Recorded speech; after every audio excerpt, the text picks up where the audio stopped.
નમસ્કાર દર્શક મિત્રો, એસડી ન્યૂઝ ગુજરાતી ચેનલ પર આપનું સ્વાગત છે અને હું આપની સાથે વૈશાલી પુબારુ. કરીશું નજર આજના સમાચાર પર.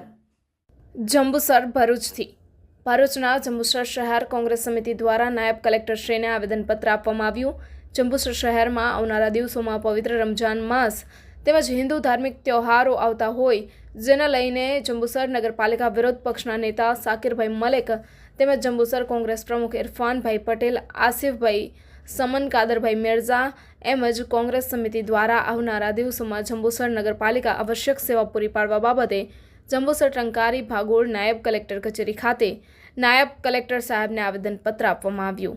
Reporter Saddam Malek, SD news Gujarati, Jambusar, Bharuch.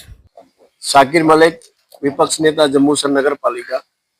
આજ રોજ નાયબ કલેક્ટરશ્રીને અમે આવેદનપત્ર આપી અને જે આગામી દિવસોમાં હિન્દુ મુસ્લિમ સમાજના ધાર્મિક તહેવારો આવતા હોય અને જંબુસર નગરપાલિકા આવશ્યક સેવામાં સદંતર નિષ્ફળ ગઈ છે, એ બાબતે અમે નાયબ કલેક્ટરશ્રીને લેખિતમાં રજૂઆત કરેલ છે કે આગામી દિવસોમાં રમઝાન માસ અને મહાશિવરાત્રી જેવા પર્વ તહેવારો આવતા હોય તો નગરપાલિકા સંદર્ભે સ્ટ્રીટ લાઇટ, ગટરની સમસ્યા, મીઠા પાણીની સમસ્યા અને જ્યાં તૂટેલી કાંસો છે, ખુલ્લી કાંસો છે, જ્યાં વારંવાર જાનવરો પડે છે, અજાણ્યા શખ્સો પણ એમાં ભોગ બને છે, એટલે નગરપાલિકા તાત્કાલિક ધોરણે જ્યાં ત્યાં જે તકલીફો હોય તે તાત્કાલિક ધોરણે પૂર્ણ કરે એવાની માંગણી છે.